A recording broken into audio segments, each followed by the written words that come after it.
This episode is brought to you by Farmers Insurance. When was the last time you reviewed your insurance policy? So it's been a while, huh? Well, no worries. My friends at the Austin Brummett Agency would love to hear from you and provide you with some amazing rates. Give them a call at 678-402-8262 or email them at abrummett@farmersagent.com. That's ABRUMIT at farmersagent.com, and tell them Harli sent you. Insiders, Inside the Bubble with Harli G is now sponsored by BetterHelp. As a partner of this episode, listeners can access the BetterHelp link located in the show notes to receive 10% off your first month of therapy with BetterHelp and get matched with a therapist who will listen and help. Go to BetterHelp, that is BetterHelp.com/inside the bubble, the link to get started.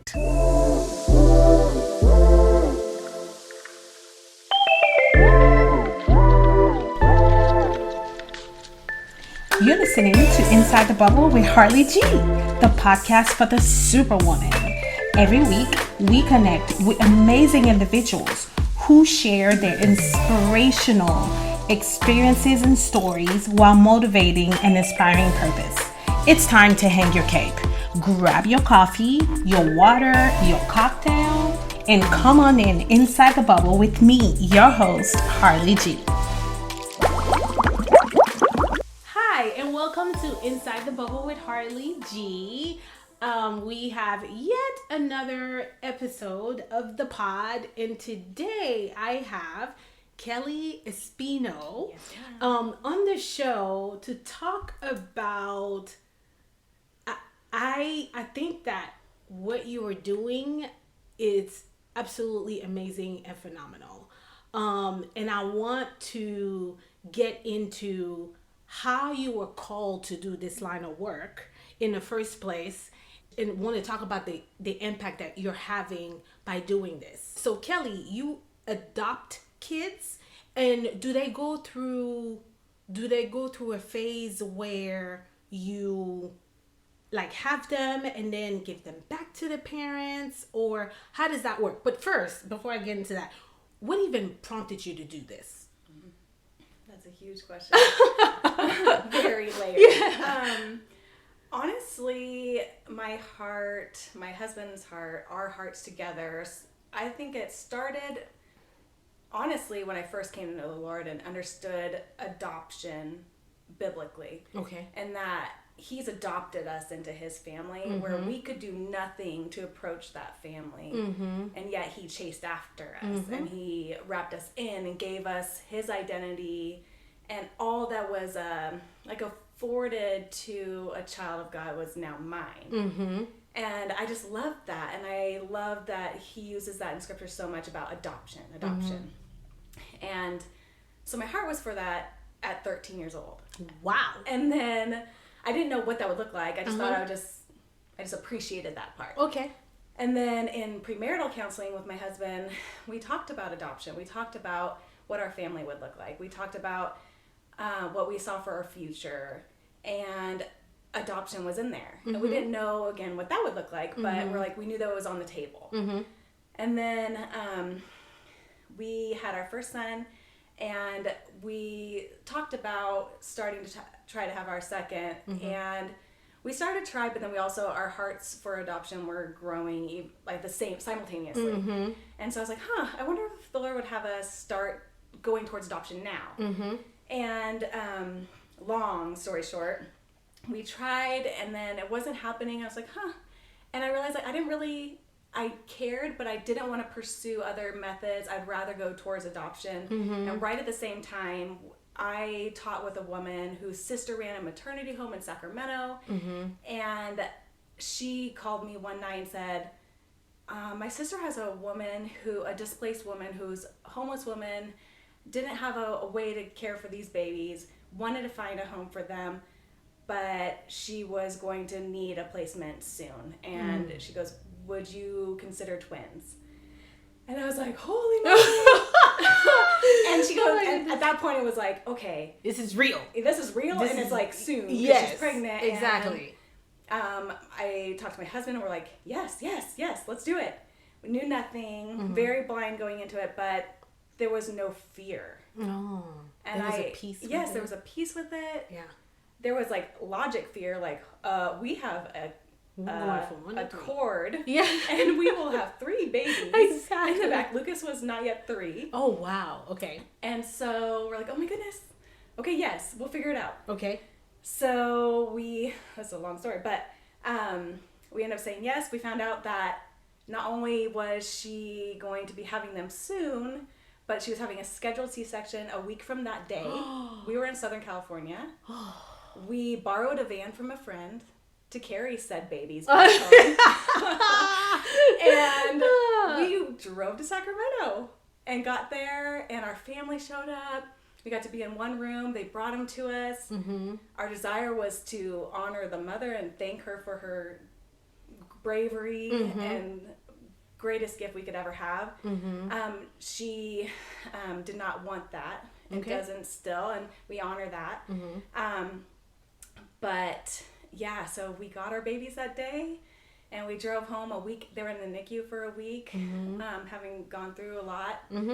And but yeah, so that started that, and then later our hearts grew for fostering, and so that's where we are now. Yes. So adopted, and now we're fostering. So, yeah. Yes. So we're foster parents. We're bio parents of our eldest son. You're like all of it. So it's like bio, adopted. Listen, we're doing it all. We are. Yes. Let's do it. Exactly. All of them. We'll take them. So yeah. So our eldest is biologically our son. Our twins, who are 13, are adopted. We have one daughter we have adopted out of foster care, and 2 girls who we care for and live with us 5 days a week, but are in care of their mom. And we partnership parent as best as we can to help support her and love them well. We try our best. Amazing to have that partnership with the bio parents, but were there complicated? I was like, wow, there's a lot of moving parts involved here. So, did you ever get to a point where you're like, you doubted? You were just kind of like, okay, what did I sign myself up for? Is this really? Am I really doing this? Like, did you ever get there? Oh yeah, I mean, definitely feeling the real feelings of, oh man, I can't do this well. I don't know how to do this. I've never done this. Especially our boys have some special needs, and trying to understand that process and how to best meet those needs and still teach them to strive for their best selves. Putting those disabilities aside and like reaching for the stars, you know, kind of things, but also giving them all the resources they can. With they had therapy galore in the beginning. Like, you can do this, and we're going to be behind you. It's going to be a struggle. Yeah, but we're going to be there. And I can't imagine that. Like, it takes a village. Oh, I mean, what does your support system look like? Oh, well, that's convoluted, but when we were in California, we moved here in 2016. We had an incredible support system in our church. My husband was a pastor. And our church rallied around us so beautifully, and it was wonderful. It was friends that became family, and yeah, a big, huge support system. And then we felt called out to Georgia in 2016 with 0 support system. We knew not one soul out here. No one. And yet we were, again, very peaceful with the scary decision to move across country. I had never even visited here before. So what brought you to Georgia?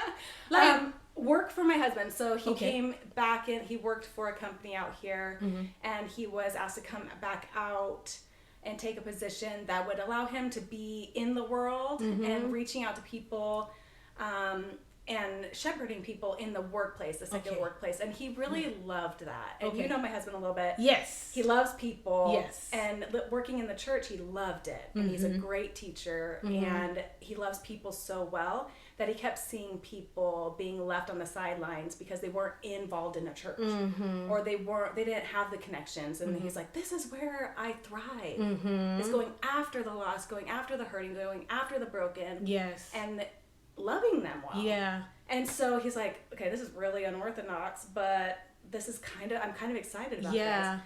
And lo and behold, he also had fostering and adopting again out here, and a lot of other beautiful ministries that he's given us out here. So okay, so back to the support system, because I see you, I follow you on Facebook, a little bit of a stalker, but that's common. Anyway, so and I see even how your mother-in-law is involved. So tell me about that dynamic and that relationship. That happened right before COVID hit. She moved out. She has advanced RA, and she's always been this beautiful servant of a woman, loves people well, has taken care of a lot of people over her life. And when that hit, we were like, okay, we're out here. It's a beautiful place to live.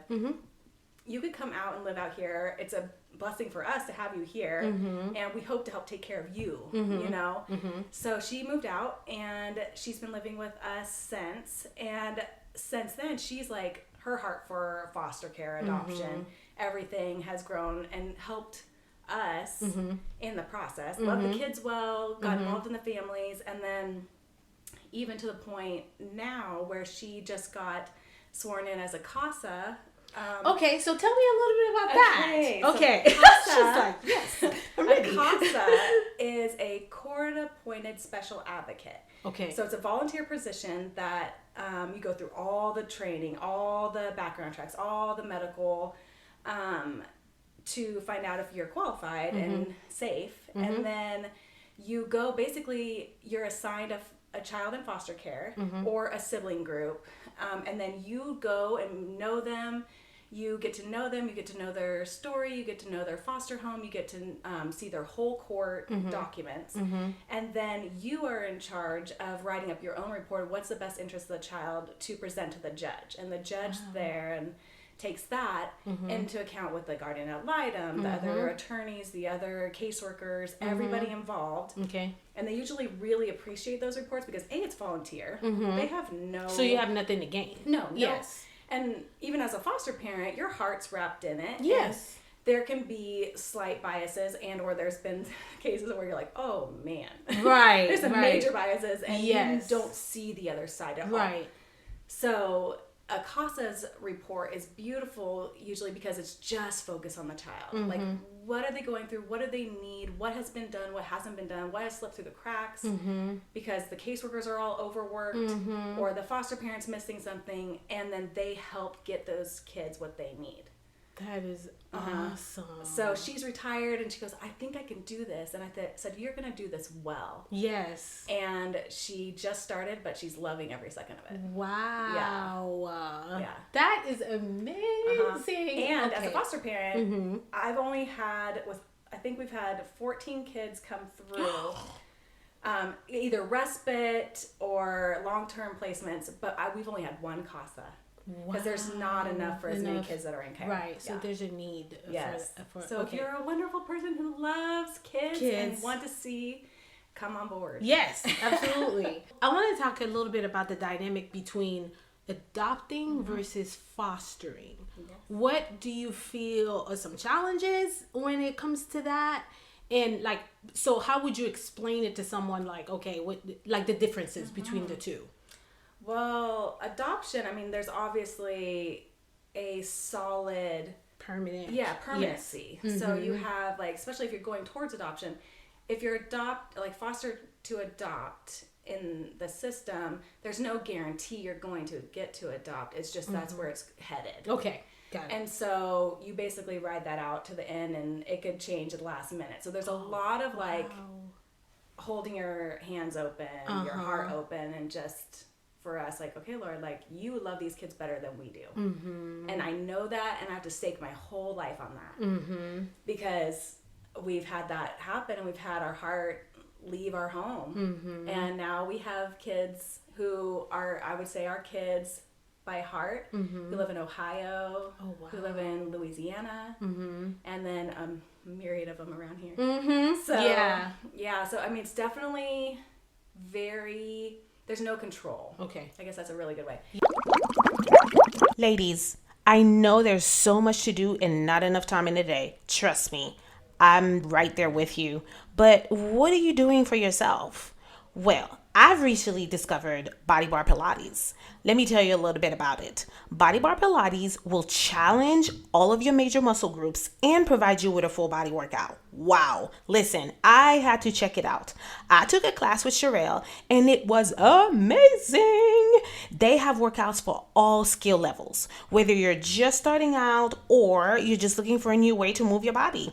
This is the community for you. Check out my friends at Body Bar Pilates East Cobb or give them a call at 678-941-4371. And don't forget to mention me, Harli G. Yeah. To say, like, there's a lot of, especially as women, I feel like we crave control. Exactly.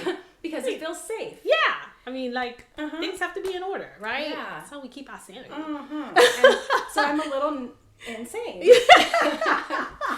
That's okay. But definitely, for me, it's been like the greatest ride of trust and faith because I legitimately have no choices. Like, I can't change outcomes. I can only love well, love hard, love full, and allow the outcomes to be what they be. Yeah. So, Wow. obviously, adoption, once that's settled, like, I know it's That's it. It's Yes. kind of like finite, right? Yeah. It's like, okay, we're done now. Yep. We can you're move mine forward. forever. Yes. I don't have to worry about that aspect. But then there's like the forever where you're like, I have a responsibility Yes. forever. Right. And I want to do that well. Yes. So I guess those are the differences with foster care. It's like, okay, what is this case going to be? Yeah. And for me, I'm always like, my mama's heart is like, I want to see this done well in every realm. And when I see like the system fail or people fail, it's like, no, Yeah. I can do this better. Like, and I'm like, okay, I can't do this better. A, I don't have the choice. B, my ways aren't always the best, even if I think they are. Yeah. Yeah. So That's a hard thing to admit, though. really. I know. Okay, so has there been a specific case that has just been like it has touched your heart? Like, I imagine that all the children that you have had within your loving home have a special place in your heart, right? But there's this particular instance where you're just like, oh, it's been really hard. Let me cry before I answer. Get your tissue. Well, I think all of them, because it's just like, holy smokes, it's just, these are lives. These are babies to those who either couldn't or shouldn't raise these babies, right? Yeah. And that's always really complicated. But I think, I mean, there's been many situations run through my mind, but I think when we said goodbye to our last baby, we got her from the hospital, and she went home at 10 months, and she's a girl, and so we're so thankful because she's with her siblings, she's with her grandparents, and they get to raise that, and I don't doubt it at all that that's what's best. But like, as you can see, it's like that was hard. A part of our heart is gone. And when we get pictures, it's like we pass them around the whole family. And our eldest son won't look at pictures of her yet. And so he's just not ready. And so we've taken a break. We have family meetings. We don't just take children in and just say, okay, everybody suck it up. We're in this, and everybody just rally. We say, hey, like, is your heart ready to love fully again? Because it takes a whole family. Yeah. And we honor them. Like, they're part of it. Their hearts are in it. And when baby Maria went home, Lucas went straight to working out, and my husband had to spot him because he's like, he's going to drop it. and he's bawling and like lifting and just like barely getting it up, but that was like his way to grieve. Yeah. And Micah climbed a tree and we couldn't get him down.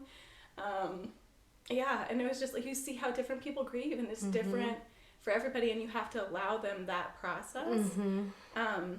And so for us as parents, finding a way to meet them and their struggle and serve them. And still dealing with your own. Still dealing with your own. Yes. But the grace and beauty in that one is that I don't have to fear her safety. Yeah. And I don't have to fear that the people... We actually flew out to Ohio for her first birthday and got to be there and celebrate with the family and play with her siblings. And that was a sweet gift to us, not only to hold her again, but like to see that she's loved. Yeah. And that was good for my heart to know that I don't have to be the one to raise her, even though I would. Yeah. And to know that her life is going to be beautiful and grand and have a purpose. And you had a part in it. You know, well, you still have a part in it, it sounds like, you know.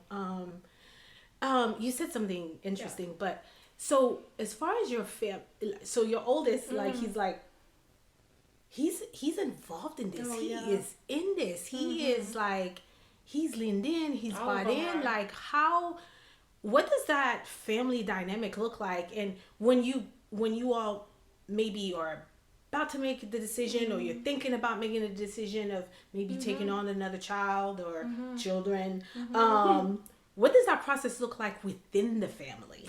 We have a family meeting and we just talk like, hey, like there's, this is a good example. We had, last Christmas, we were just hanging out, and I work actually as a volunteer for Georgia Kids Belong with their I Belong project, and I interview aging out foster youth who are legally free for adoption. Yeah.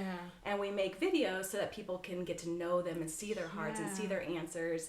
And so I was working on one of those shoots, and this young man, he's 15, he was 15 at the time, was in a group home, and we found out that he wasn't going to go anywhere for Christmas. And of course that was heavy on my heart. And we were like, okay, well, how can we do that? We don't have room. But we just brought it to the family. We showed the video on our TV for the family and said, hey, what do you guys think about sharing Christmas with this young man? Like, we obviously don't have room to adopt him. But like, how would that be just to share Christmas and hang out in New Year's and let him just join our family for that. He knows that it's just for that time, so we're not like prepping something that isn't. But I don't want anybody being alone on Christmas. Yeah.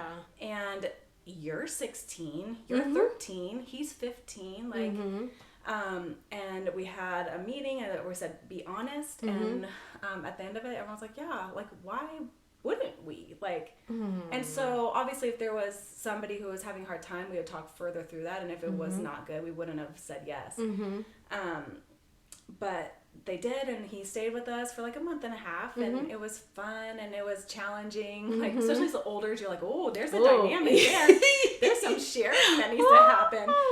But it was awesome because not only my bigs learned something, but he learned something. He learned like, oh, like just because there's a disagreement doesn't mean we need to fight. Just, there's like communication roles, and there were some beautiful things we learned in the process there too. And so that's how that looks like. Okay. And if we're taking on a full-on placement, we'll still have a family meeting and talk about it. Okay. Have you ever gotten to the point in those meetings where everyone is just not seeing eye to eye for whatever reason? Yeah. Well, right now, as in like, 2 of them have been like, my heart's not ready to take on another play. And it wasn't like, no thank you. Right. Although Jaden's like, Jaden once in a while he'll just be like, we're not taking any more kids. There's just like a lot of kids around here. And he's our jokester. Oh my gosh. Sometimes I think he's definitely serious, and so I'm like, we hear you. It's probably a little bit of half truth in there for him, you know? For sure. Yeah. But he just, he's hilarious. So, but for real, I mean, there's a lot of kids, and everybody has to share at that point. And there's needs when, especially in middle school and high school, there's real things that we need to give focus and attention to and investment. Yeah. And so I never want to minimize that or make it like a second priority, Yeah. even though there's this great big need. You can't do everything well if you're just If you're doing everything. trying to, exactly. So I'll even talk to my husband. I'm like, hey, like, am I at capacity? Because you're gonna know it before I do. Because you're gonna feel it. Because I'm gonna be like spinning. I'm like, okay. right. So yeah, it's just that humility of knowing that I can't do it all. But I definitely borderline on the one to want to try. Yes. So I need people to speak wisdom into my life and go, I know you want to, but simmer down. Exactly. Take a step back. Oh my goodness. So your actual work, what you do, you're involved with this organization. Tell us a little bit about that. Yeah. Yeah, Georgia Kids Belong is a chapter of America's Kids Belong. And Okay. they are doing it all, as a lot of the states, not all the states have it, but it's all these kids. There's so many kids that are legally free for adoption, have already gone through foster care. Rights have been terminated. The case is like stagnant because nobody's fighting for them anymore. And that's typically at a certain age or just all ages? Sibling sets. It's usually disabilities, kids with disabilities, sibling sets, or kids are older. And they're just legally free. They're ready. They could be adopted tomorrow, but there's just no process. Yeah. So we make videos, and we usually set up shoots in cool, fun places. Like we did one at a farm and the Brave Stadium one time, and then they get to do something fun, and they do this video that's so vulnerable for them. Right. And they share their heart. I ask them tough questions, like sandwiched in some real fun ones, and try to get their heart shown without pushing them over the edge. Right. And so it's very touchy. And I usually like hold it together, and then the whole way home I cry.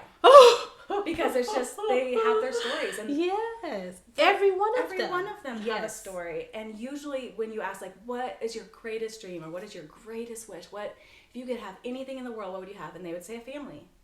Somewhere to call home. Somewhere to go home to on college breaks. It's never like the Maserati, the whatever. Not ever. I don't think I've ever had that. Right. It's always like a place, a security, a safety, a solid home that I'm not moving. Placements. So that's beautiful, and I'm thankful for the opportunity to do that with them. And and it's really exciting. It's really fun. Goodness. So, and how long have you been with that organization? Have you always? Let's see. I think our first shoot was right before COVID. Okay. I'm not sure. Okay. But it was around then, because I remember going, oh, okay, how are we going to do this? It was before, and then COVID hit, and then we did some right, kind of in the middle. Do you find that, and I would imagine so, right? But I don't have any statistics, but do you find, how do you feel that the pandemic has impacted kids that are in foster homes, kids that need to be updated? Obviously, I think we all know the statistics have gone up, right? But for you, what have you seen? What stands out to you the most when you think about how the pandemic has impacted these children? Well, initially, it was terrifying because caseworkers weren't allowed to go in homes. Oh, wow, yes. So we weren't getting calls. And the terrifying thing of that is, like, the need is not changed. Right. It's the exposure. It's the infiltration of light to see what's going on. And with the stress of the pandemic, we knew it was almost more. Yes. And so that was really hard for me and, like, our caseworkers that are now our friends to be just like, we don't know. But since then, I'm not sure how that's impacted specifically, but anytime trauma is added to trauma, you're going to see more residual effects, exactly. You know? Yeah. So I think that's just an added layer. And we know with foster care that every time they move placements, that's a level of trauma. So if you add, like, maybe in utero exposure to trauma at home, to the cortisol levels in the mom while giving birth, if she was stressed or lacking food, there's all these levels of trauma, the ACEs they call it. And now you're just adding leveling on all this. environmental outside of And if you don't have parents helping you walk through it, or like a counselor who's committed to helping you walk through that and have it process it, you're floating. So yeah, okay, it's hard, but it's what is beautiful, and the hope in the specifically that organization. What a lot of people are doing to help is that as people are seeing, like, having a face and a voice to like a name. Long past it's been pictures like this kid needs a home, but now people are seeing like, oh, like I can see them playing. I see their smile. They seem like a real kid. They're not just like a name as a statistic, but now they're a child, right, a person. Okay. And so we're seeing like percentage of like 60+% adoption placements. Wow. Because of that exposure. So that's really exciting. Okay.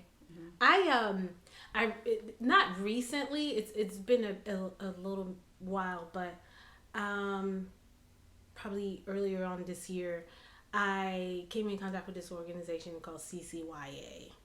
And have you ever heard of them? Maybe. Okay, so it's Center for Children and Young Adults, and it's right here in Cobb, and it's basically an environment where kids who have been found on the streets, their parents walked out and never came back, kids that are homeless. It could be a police officer bringing them in because and this starts from the age of 12, and they are fortunate enough to be placed in this center, and they can stay there until they graduate. And so this organization is taking these kids in. They go to school. They get like it's their home. It is their home, and like I said, they're right here in Cobb. And I actually met this organization through a volunteer event that we were doing at work, and I just thought it was so amazing. And I've had several opportunities to just go back and work with those ladies. Christmas is coming, and so they want to provide the best Christmas to these children as possible. And they just celebrated Halloween, which was like huge. They decorated the place, and they have amazing individuals throughout the community that are like donors. So every week they get donations that come in for the kids, food, snacks, all that stuff. But I just thought that there are places, not just, there are organizations who are here in our community that need help as well. Not just like, it takes a village, and it takes a community, and those organizations are right here in our backyard. You have Devereaux right down the street, that are actively, it makes me feel good because, like you said, you would want to take it all, right? You take every single child if you could, right? But it's like, it's not possible. And so it warms my heart to also know that there are organizations who are actively working in our community to also help those children. Yes. So Partnering. Yes, exactly, partnering with those organizations. So I think that's amazing. So how I try to always ask this question when I have guests come on the show: is this your purpose? I hope so, because I'm doing it. I feel like your purpose can change over your life. It can evolve. It can change. I believe I that. definitely believe that I was meant to do this, and all the other things. I feel like it's constantly, like, I feel like I'm constantly being given opportunities to do different things that stretch me, that make me want to throw up. It's so scary. She said it makes me want to throw up. Because it's so scary. Yeah, it is. If you know me, you know that I'm like, I would rather be in the background at all times, never in the front. And I've been given opportunities that if I step out in that and I push myself and I make myself vulnerable, he is seen more. These opportunities for these kids are seen more. And I'm like, okay, like, worst case scenario, I fail. whatever. Yeah. Like, you can just figure it out. Mm-hmm. But if I stay back, like, how will I know? Yes, exactly. So that's been really sweet. And I do feel like there's power and purpose. And it's usually taking the gifts that you've been given, the ones that you've fostered, your experiences. Yes. And Absolutely. acknowledging, especially the ones that have hurt you the most, Yes. have built you into the person that you are, but not the person you are yet. Yes. That you still have things to grow in and things that are going to hurt you, but it's going to grow you It's gonna further build you up. Yeah. if you allow it to, and take that and grow with it. And I definitely feel like I'm in it. I'm not there. But do you I'm ever growing. get there No, with purpose? I hope like, not. My question, yeah, I mean, now you have me thinking. I'm like, is there like a final destination with purpose? I feel like it's constantly, it's Yeah. almost kind of like you're on a treadmill and you're like, I know. I'm gonna, you know, which is not a bad thing. No. I love it, but I feel like with purpose, it isn't about the destination. Absolutely. It's about the journey, right? And so it's like you said, everything that comes with the journey, the experiences, the hurt, the pain, the victories, perseverance, Absolutely. all of that is wrapped into purpose, and it will evolve. Yeah. Because I feel like you said, you have been given divine gifts that are unique to you and no one else, right? You have been given these gifts to serve, to utilize them for your purpose, to serve others. Absolutely. And they're unique to you. And as you change, as you grow, as you evolve, that purpose morphs into different things. So And I feel like even the humility in the process allows you to wrap others into that. Yes. And allow them to share theirs. yes, exactly. And together, I feel like there's so much good in that. And when we're humble and like acknowledge our faults, acknowledge our struggles, asking for help, accepting help, yes. Oh, it like allows, I feel like it allows everybody else to go, okay, I can do that too. yes. Like I can step up and try, even though that's terrifying. Exactly. Because she failed and she's still trying. Exactly. So we're going to keep trying. Yes, it's providing that hope to others, that Yes, inspiration, that motivation, right? You know, when I started a podcast, I was like, I'm just gonna start it. I'll figure it out as I go. But I know that I can't afford to not start, and it's very intimidating. It's very scary because you're like, oh my gosh, I'm really doing this. I'm not really going to do it. And then you're like, oh my, there's just all these different thoughts. These are different emotions that you go through. You know, scary, like people are going to judge me, or I'm not going to do it right. And like you said, at the end of the day, if you are going to fail, you're going to fail. But you'll be able to get back up again, learn from that, because that's a story, that's an experience that now you get to take with you to whatever comes next, right? And so it's so crazy because I feel like once you start walking on that journey to purpose, like you said, other people notice, and then you start having different conversations with individuals. There is an individual, I won't call you out, because you will be listening to this at some point. But she called me up and she was just like, oh my gosh, Harli, I just want to let you know that you, by doing what you're doing, you've inspired me and motivated me to take a good look and say, and finally admit to myself that this is not what I'm supposed to be doing. So she decided that she's going to start her own business with the skill sets that she has been giving, and she's amazing. Awesome. But it took one person seeing something and for that to impact, right? And I told, when I first started, I was like, I just want to impact one person. Amen. So like, if I can just impact one person, I'm good with that. Yes. You know? But I know that's not going to be the case. I know it's going to be more than one person. And then it's going to cause a chain reaction, and it's going to keep going. And so for me, purpose is is absolutely why we have been put here. It is the reason why we are here, why we get to go through these experiences, and every single one of them is a part of that purpose. So, so you feel like you are walking somewhere in your purpose, but that it can evolve, right? Yeah. It can go different places. It can merge. It can morph. I So, yeah. definitely see, like, over my lifetime, the Lord producing things in me or having me walk through stuff that has prepared me for now. Okay. Do you know what I mean? And then, but also little things that prepare me for the future. Yes. I'm currently substitute teaching for Cobb County as well. Yes. And I'm loving. Kelly was at my child's school I was. earlier this week, and I was like, I was listen. like, he's so naughty. I was just like, let me know if he done that. Oh, yeah. Right. Okay. I always get my eyes on her with my mama friends.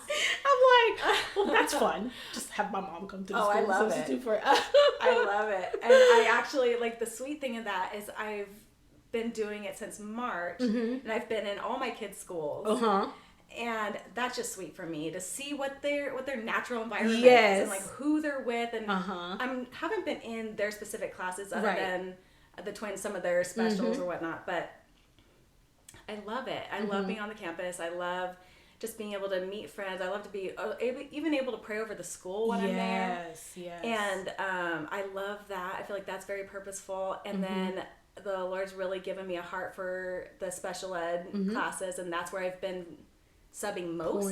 Yes. And it brings me so much joy. So I was like, that's why I said, like, I don't know what I'm doing, but I just kind of keep taking the next step and doing what I know I'm good at and or trying to be good at and what brings me joy, growing and learning. Yes. Because I love to learn. Yes. And learning the different ways to serve, like, Down syndrome and autistic kids specifically is such a different thing for me. In foster care, I've learned how to, like, work with kids from trauma. Yes. And there's so many overlapping things. Okay. And I was like, interesting. Now I'm learning this, reading books and studying things on these kiddos. And how, even as a sub, how can I best love you while I'm here? Right. How can I support you? How can I understand how to not trigger you? Oh, wow. You know? Yeah. So and we that. might even do it not even knowing that we Absolutely. are doing it, right? Yes. Absolutely. So I just find that fascinating and just a new step in my journey of, like, okay, I know that I've been given compassion and empathy. How do I use that now? Right. And then for these gen ed kids who you see some just lacking purpose, how do I help you know that you are worth something great and that you can do anything if you are striving towards this, like taking what you've been given, and even if you have lacked all opportunity, exactly, it doesn't matter. It doesn't matter. Purpose has no age. It has no time frame. It has no. Purpose can come at any time, no matter how old you are, how young you are. There's no boundaries. No. You know. And it's because when I started, I was like, the podcast is my purpose because it's a platform. It's a safe platform where, really mothers on the go are going to be able to come to this platform, share their stories and experience. And who's to say who's listening right now who's like, I want to be like Kelly, or like, okay, there's something that has been pulling on me, and I didn't know what it was until I heard Kelly's story, right? And it may not pick pieces. Exactly. And so I wanted to, because I felt like I've been searching for purpose forever. Like, it was always a question. It was always something that I was like, I need to solve this. I need to figure this out. And so I started the podcast, and I was like, okay, the podcast is my purpose. I'll be able to bring these individuals on. I love connecting with people. I love hearing their stories, and that will be my purpose. Where shortly after starting the podcast, he was like, I need you to do the podcast, but I also need you to do this. And I was like, what? Exactly. I was like, wait a minute, was that in the fine print? And I just didn't read it. But it was just like, now I'm being called to help individual find their purpose. And so I'm sitting here, That's like, huge. When am I gonna have time to do all of this. And he's like, trust me, surrender to me every single day. And so And that is an act of obedience. A big, but it's so big hard. one. Like, I don't want to do it. I'm just kind of like, oh my gosh. But that's where the power lies. Though, it is. in that true surrender. Yes, and it's been a challenge because, like you said, we want to control. We want to be able to be in charge, and we want to know what's the next thing, and so actively practicing trust and surrender is the phase of my life that I'm in right now, because he's showing me that this was just the starting point, and from here there are other things that I need to branch out into to continue walking on that journey, on that purpose. So when you say, it's what I'm doing, it's what I'm doing right now, but I absolutely understand that evolves. And while you think your purpose is here, but your purpose is kind of like a tree. It can branch out to so many different things, right? And being willing to jump. Exactly. And like move and branch out into places you would have never gone. Ever. Because it's scary. But that's the word of the day. Scary. Fear. Yes. But they always say faith over fear, so you have to step out on faith and just believe that he's going to guide fear. you. I like that even better. Like, the fear's not going to go away, but if you have faith through it, he's going to use it. Yes. Because if we stay, there's so many people that stay back because it's too scary, and I have plenty of times like that I've just decided not to. Nope, I'm not doing scary. it. That's okay. But I know I missed out. Yeah. And so at the times, some of my greatest moments of victory, not in myself but in him, were because I chose to step into that fear, knowing that he went with me. Yes, that he was always there, and he's always been there. Always. One thing that I was thinking about the other day was he has never disappointed me. He has never not gotten me through what I needed to go through. Never. Like, there is not one single time where I can sit here and think, oh yeah, he failed on that one. Like, no, you can't say that. So it's like, knowing that gave me peace for like a hot second. But yeah, I was like, knowing that, it's like, okay, I'm gonna be okay. I'm gonna be okay, because I know that whatever it is, he'll get me through it. And that's part of purpose too, is having that faith in knowing that he's always going to be there. He's walking alongside you. He's guiding you. You can fail. He'll pick you right back up. We'll keep moving.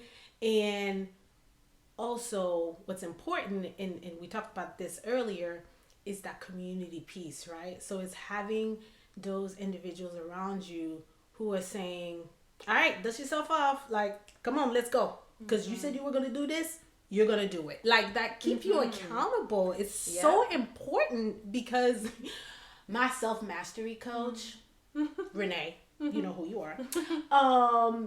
She was like, Harli G, you said you were going to do this by this time. What are you doing with your life right now? And I'm like, oh, I can't stand you. She calls me out. But you need that.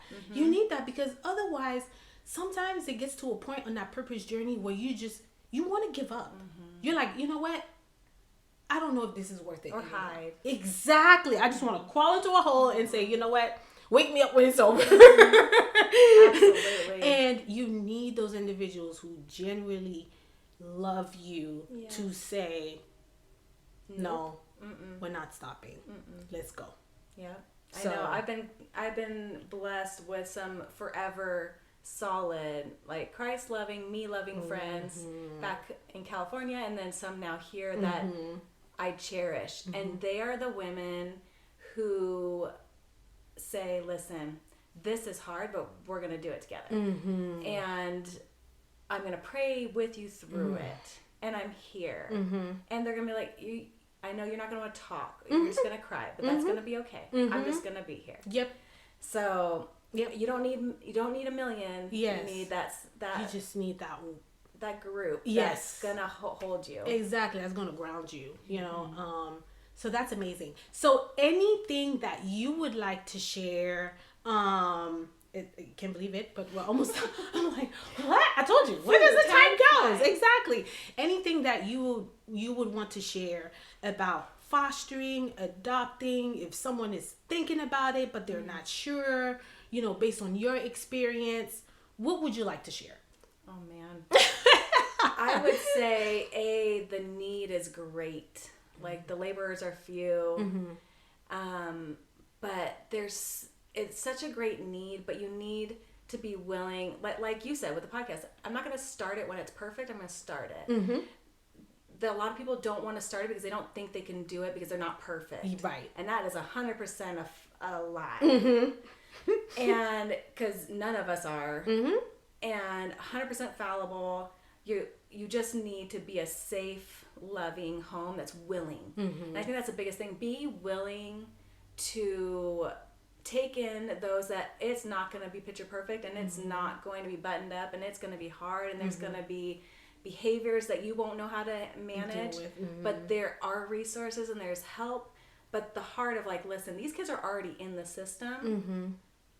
They're there no matter what. Right. So if I've been called, because not everybody is called. Yes. Everybody's called to do something. Right. But not everybody's called to be a foster parent. Exactly. You can be a CASA. You can be a resource parent who helps, like, babysit. You know, whatever. Wow. I didn't even know that was a thing. Oh, yeah. Oh, wow. Like, foster parents can have, it's called prudent parenting, where if you trust somebody, you can trust somebody to babysit for your foster children up to 2 nights. Wow. Without them being foster certified. If you go over, you have to get respite. Yes. Foster, whatever. So there's things like that. Yeah. Or even date nights. Like when you're in it and you have a new placement or a really hard placement, a date night out is like gold and diamond and whatever else thrown your way. Yes. Just even for that time to like, we need to talk, like process, like how we do this well, who do we need to call to get help? So all the things. Okay. But yeah, if you feel called to foster, to adopt, to be a resource in any way, like there are so many avenues out there. We foster just straight through Cobb County DFACS, but there's like Faith Bridge. There's all these different parent organizations that provide like extra help. But you're never alone. Like there's all sorts of people who have gone through it. You can feel very alone at times and feel very isolated, but you're not. So I would say that, and to realize that we're all in this journey figuring out how to do it well. And all our kids are different. Bio, adopted, foster, whatever. Yes. They all need us. Even the ones that have the same parents. Yeah, absolutely. Look at mine. Absolutely. It's a journey. It is. So I would just say, like, if you have the heart, take the first step in, like, getting information. And there's impact trainings or, I forgot what they call the first meeting. It's basically at DFACS they have a meeting just to gather information. Okay. Like, oh, you're just interested? Call to see when that meeting is. And you go. And I think they're still even doing them virtually. Oh, wow. Okay. So really easy. Very convenient. And there's no commitment. It's just like, hey, I have no idea what this is. Give me the basics. Okay. Because there is such a need. And for some families who really want to do it forever and your home becomes full, you're like, oh, but I really want to help, come alongside others that want to do it. Like, exactly. So, yeah. Real quick, have you mentored other parents that are foster parents or adoptive parents? Do you guys do that as well? No? Yeah, not not officially. Yes, not officially. That would be the way. Got it. Definitely over calls. Like I've had calls be like in the middle of the night. Oh my god, what do we do? But definitely a lot of those, which have been really sweet because a lot of them I don't have answers for. But I'm like, you know what? I know somebody who does. Okay. And I'm going to put you in contact with them. Like the resources. Right. And like one of the added blessings of ministry in this is the ministry to the caseworkers and the people we get to know that are so overworked, that are so overladen with like that emotional baggage of pain for their kids. Yeah. So there's that we get to pray for, and I'm friends with ones who've left and we're still having lunch, and we're Yes. still talking and encouraging each other. Right. And then lastly, to break the stigma of parents of kids in foster care, that they're the enemy and we're the good people. Yeah. We're the lifesavers and they're whatever. This is a stigma it's heartbreaking, because a lot of the families we've come across and try to work with are not in that position because they want to be, but because they lack resources, they lack education, they lack community help. One or many of those. Right. So for us, like, being able to see every person as valuable, no matter where they are, what they're struggling through, if they don't even know they're struggling, they're just in it, to be like, yes, there's safe situations to be handled, but I can love you. Yes. And I can support you, and I can help get you help. Yep. And I'm going to treat you like a human. And there's a lot of ways people kind of fight that and decide, I guess, to protect their own heart, or to keep things in boxes because that's easier. Compartmentalize. Yeah. Like, to keep it like that because that's easier. But when you see them as people, and us as having struggles, and them having struggles, and that we all want to make sure these children are taken care of, it changes the game. And like the Lord talks about, like, caring for orphans and widows. Nowadays, it's orphans are in foster care and widows are single moms or struggling moms, and we're called to care for them. Yes. Period. Yep. There's no caveats. Right. No, that's so it. it looks different, but that we're to do that. So Okay. that's about all. All right. Well, that's crazy. But that wraps up our show for today. Thank you so much for coming and sharing My your pleasure. story. Our boys played football with each other, so but I walked into the YMCA earlier this year, and there was a big kind of write-up on the Espino family and what they're doing, the work that they're doing through this purpose, through the community. And I was just like, oh my gosh, like, this is freaking amazing. And so I was just like, okay, I have to reach out to Kellie, and we have to get this thing rolling. So I truly appreciate you coming on and sharing your story with us. And hopefully I would hope that, insiders, if you are touched, if you're moved, and you want to be a resource, we're not asking you to go out and adopt every kid, if that's not your purpose, but if you even want to be a resource, don't wait. Don't let that fear hold you back, right? Because there's a kid that needs it. There's a child that will appreciate it. And sometimes, like you said, it's not about saying, look at me, look what I'm doing. Sometimes it's the little things behind the scene that nobody knows about that's really impacting. So, so I hope you all enjoyed our show today. That's all we have. I mean, it goes by so quick every single week. But please don't forget to like, share, and subscribe to the pod. And please note that we are dropping episodes every Monday. So every Monday we're bringing new episodes, new inspirational stories, just like Kellie's, to the pod. And definitely you remember what I always say, there is purpose in your story. Until next time.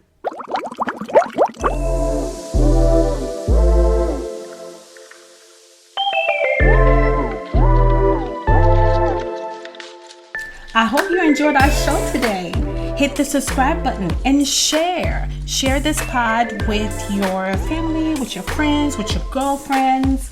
And follow us on Instagram and Facebook at Inside the Bubble with HG.